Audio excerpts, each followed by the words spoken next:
the application of the university. That's the main idea. Then next.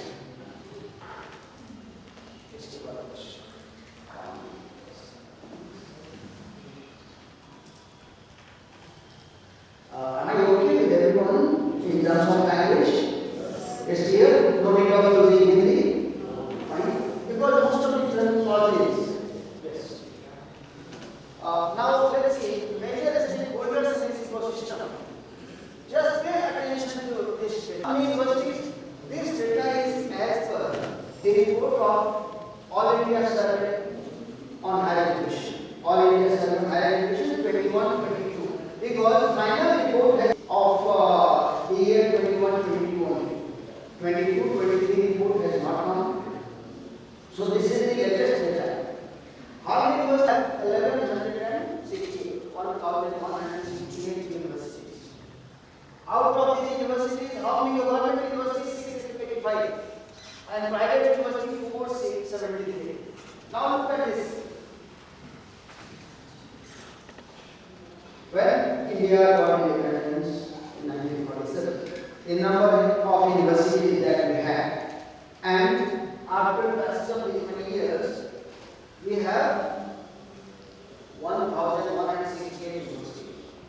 And for establishing private university, first bill environment was passed in 2003.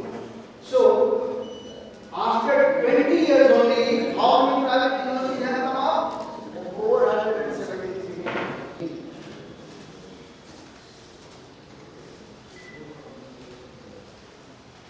Even when we pay attention to what is going on in Jharkhand itself, we can understand that. The way universities are coming up, private universities.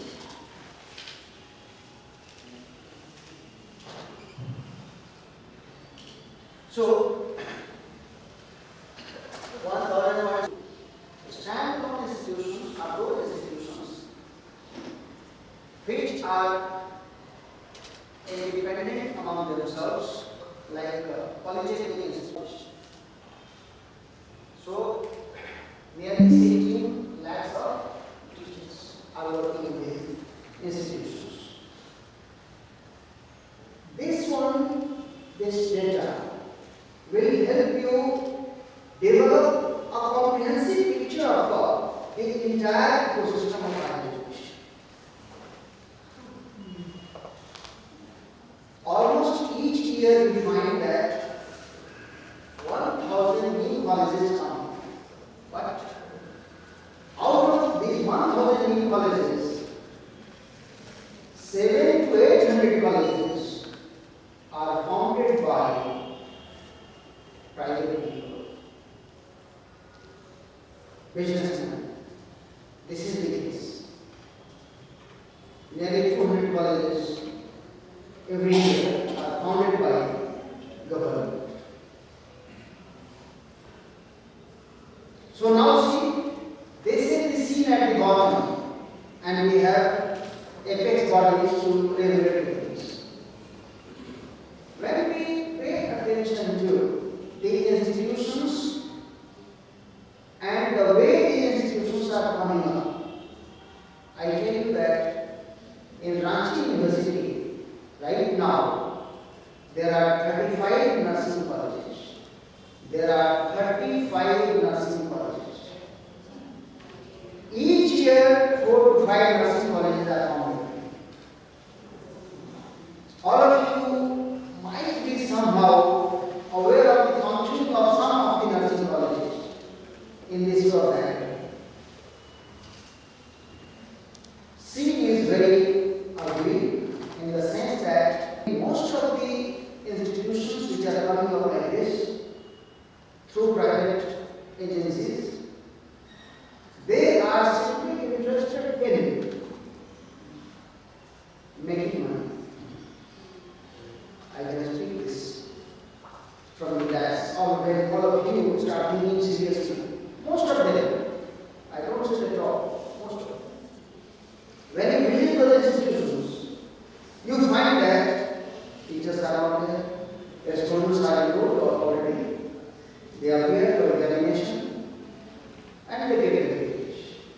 In terms of technical information, they are almost equal. Think of the situation. So, when we talk about the ecosystem of higher education in this country, and this is not something confined to business technology, it is we whose responsibility are to think seriously about the predicament of higher education in general. Where are we moving? Simply we are opening institutions. We are not being mindful of the fact that the kind of quality that we are supposed to either ensure or we are supposed to dole out to these youngsters, that is far away from the expected degree of competence. And nursing will jump. Nurses have to deal with life of mankind. What can be more precious than that? We very often come across this thing right now, that because of faulty medication, someone lost his life. So this is a very serious challenge. We as teachers are supposed to do something in that direction. Whatever is possible at our level to do, we need to do something. This is what I request all of you from this podium. We need to do something in that direction. We have to try to ensure something in terms of quality. The kind of the university also came across this. In this university, when I was taking care of the responsibility of OSD examination, even for many months I worked as control examination. I used to receive a lot of applications of PhD holders. And when you look at their application, my God, you will remain dumbfounded. They were unable to draft an application. So this is the unfortunate scene prevailing in higher education, not only in India. This has become a global phenomenon. Again, a global phenomenon, because the moment any government decides that now we have to make these higher education institutions financially independent, this virus of money making creeps in, and what happens? It starts attacking quality. This is the scene. When I was working in medicine, it will give you a very clear idea of the things. In England, today, there are nearly 200 universities. A country with population of 5.5 crores has got 200 universities. Is it possible for that small country to bear the expenditure of 200 universities? What are they doing? They are simply selling degrees. 95% of the universities in Western countries are simply selling degrees. If you go there, you will come back with a degree. Because they have to fund their research. They have to raise funds for running research. So altogether, the situation of higher education is not satisfactory at all. This is the ecosystem of higher education. Higher education is the most important component, the most important agency to ensure development or pace of development of any nation. Because development of a nation is determined in terms of scientific achievement, scientific expertise, technology, and how can we develop these things? We can develop these things only through research, innovation. This higher education plays a very significant role in determining the destination of mankind. But now we are living in a world where it stands talented in terms of quality. But one more thing that we need to pay attention to. In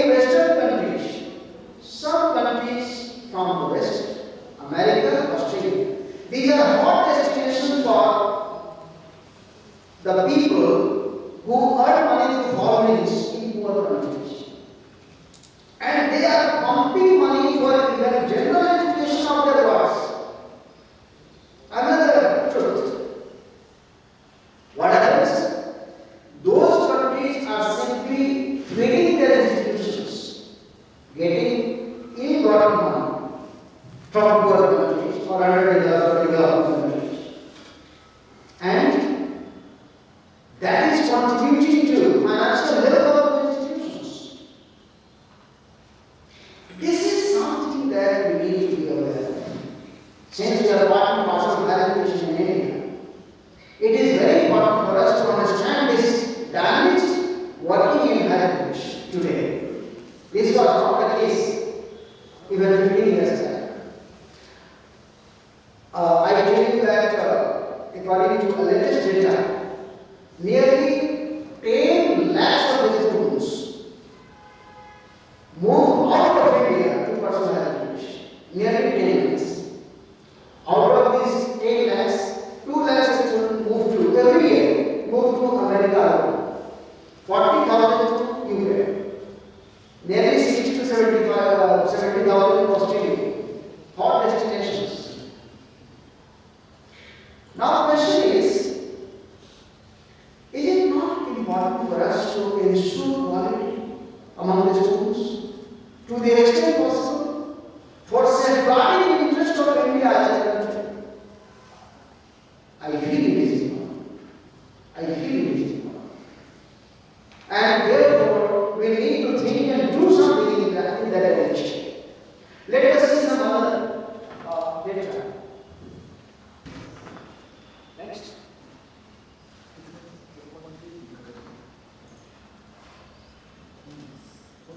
Yes, come now, in order to have a very comprehensive idea about this ecosystem of higher education, we have to look at this terminology, gross endowment ratio.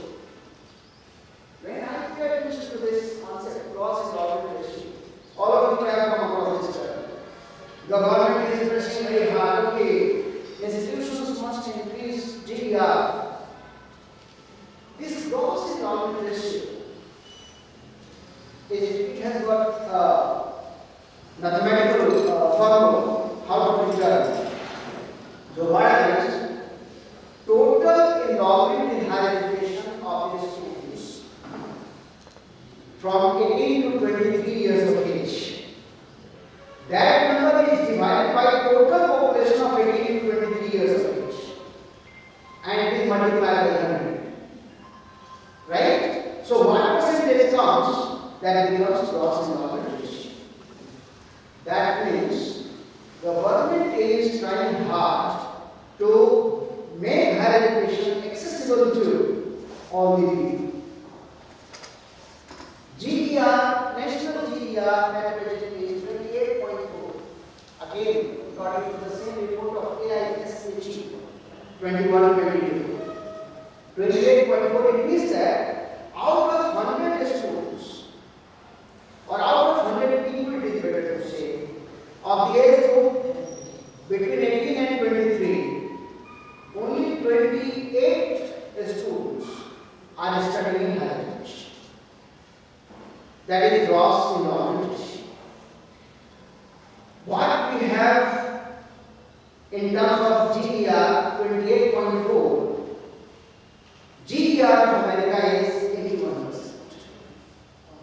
GDR most of the Western countries is very high, above 70%, above 75%. Now one more question that I would like to share with all of you. We are all intellectuals associated with different subjects.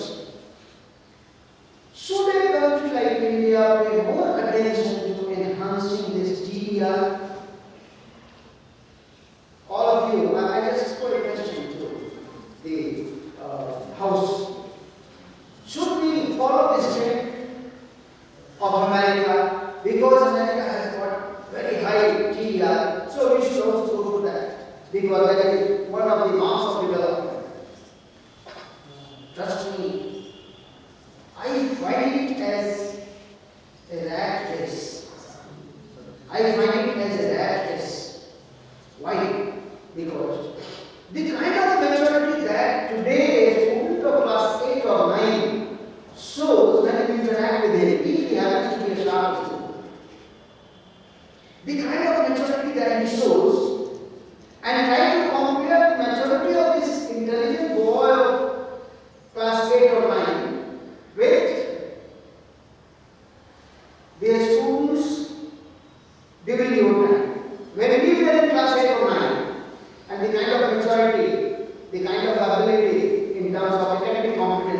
had and today the students have got, there is a very wide gap. Those who are very smart today, they appear to be very mature at the same time. So for a country like India, there is no point in paying much attention to increasing this GDR. Because after 10 plus 2, a student becomes mature enough to think about his or her profession, where he should go. It is not essential for everyone to pursue higher education. One can go for business also, if one finds that he is not very good at his studies.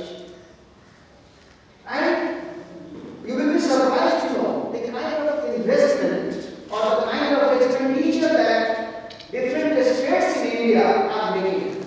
This is called state government. You may have heard in the newspaper that the government has started in college, model degree college. The college, the building became ready.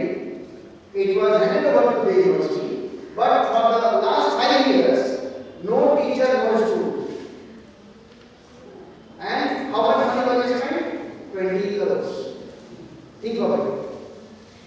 Today you will find that in Jharkhand, there are some modern colleges established in remote areas where the students are not interested for admission at all.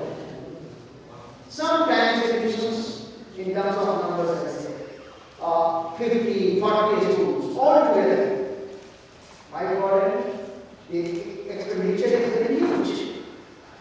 So I feel that there is no point in running after increasing this GDR for a country like India, or even all those countries which are in the list of 100 developed countries. No point.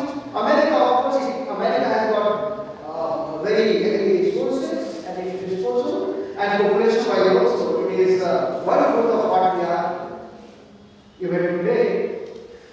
So sometimes I find that.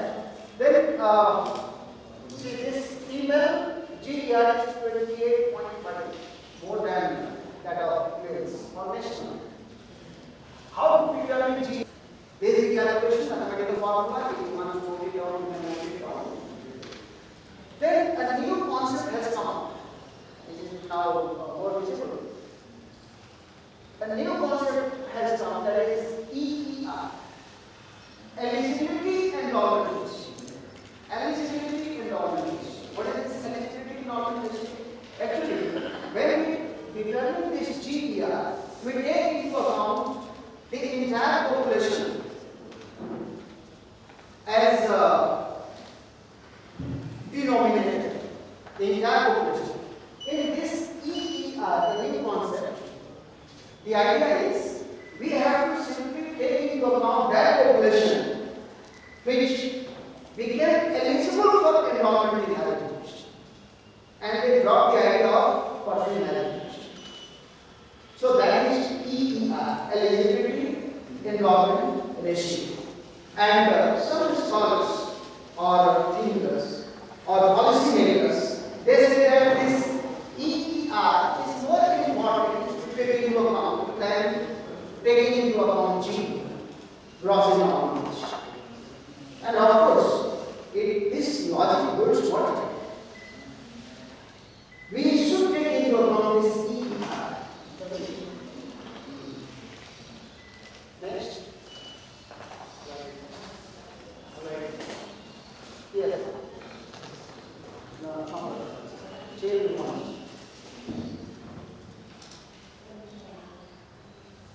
Now see, I talk about normalization also. When we talk about higher education today, and when we do not take into account the situation prevailing outside area, our discussion or our deliberation should not be considered to be complete. So for that sake, I have talked about some of the components, globalization and its impact on higher education ecosystem. How can we understand these things? Point one, universality of technological application. These are the factors. As you know that today we are living in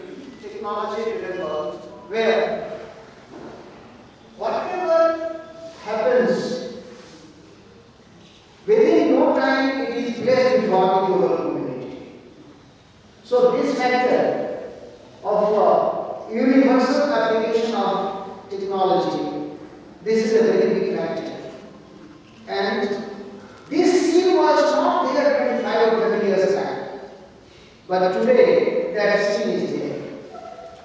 Even in higher education, most of the British have made this system in their country that if you get degree of graduation from these many countries, then you will directly get degree in post-graduation. It has been going on for the last 30 years.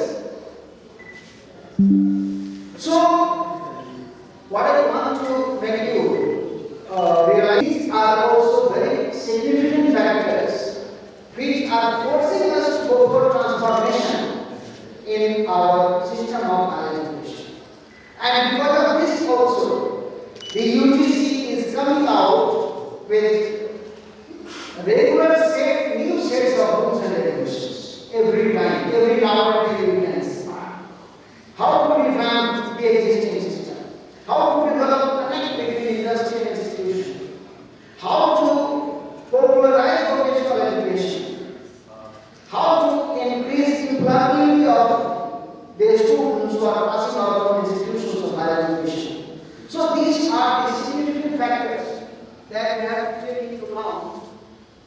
Then mass intercontinental education and global universities made driven for privatization of the world and material penetration and consumerism. Actually, the trend that we come across, the trend that we find in the domain of higher education, this trend clearly indicates that we are being driven by market forces. Consumerism, materialism, these things are dominating. People are gradually losing interest in things of serious nature. They are losing interest in things of serious nature. We want to get maximum within the minimum possible time. So these are some of the contradictions of human existence that we have to take into account.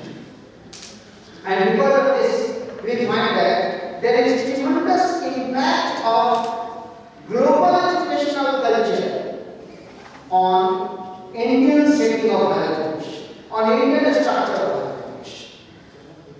So today, we are bound to be impacted by what is going on at international platform.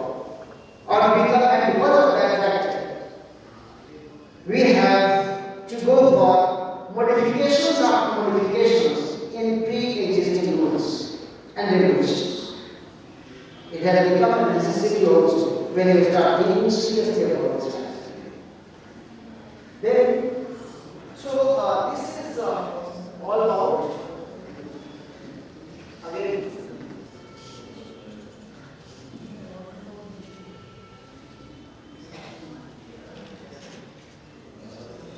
so what I had to higher education and its ecosystem. Now I think I have given rich background of this ecosystem. Now I to focus on certain components which have been also included very prominently in the module of the UGC in faculty development program. That is research, professional development. So this component of ecosystem is over. Now I would like to switch over to this research component, and then I shall be coming down to professional development and academic leadership. In research now, see, there is four concepts in research like impact factor, journal citation report, scope of suggestion, type of journals, status of research in India. See now, we are awarding 28 PhD. This number is a big number. Taking into account the total number of teachers who are employed in higher education today, that number is 16 lakhs, working in nearly 45,000 colleges and That includes private as well as government universities. So this is the number. Ranchi University alone gives nearly 200 PhD degrees every year. Ranchi University alone, one university of its. Total pass out at UG level, we have 1.07 crore. Unless you keep this data in mind, it will be difficult for you to understand the nature of this higher education system. So this number should be there at the time of our movement. In order to ensure professional development, we need to have it. When total pass out at PG, 15 lakhs. 15 lakhs students, postgraduates every year from institutions of India. 15 lakhs. And 1.07 crore UG, they get a degree of graduation every year. All together this number was 4.34 crore. Total enrollment in higher education, that includes UG, PG and different professional courses, NIT, IIT, labs and all. So now when we pay attention to this, it is something that becomes very obvious that we are also trying to simply roll out the page.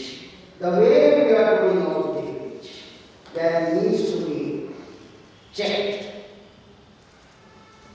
Unless we go for some sort of check, that day will not be fired when even a rickshaw holder will appear in the holder without giving any substantial thing. We are not far away from that. We are really heading towards that direction. If you agree or disagree, that's a different thing. So this is the condition. Now see the predicament of our way of functioning. 2 years back, all of you have come across this that now admission in UG program will be done through a centrally monitored examination system. Right? That was CUET, Combined University Entrance Test. This decision was taken by central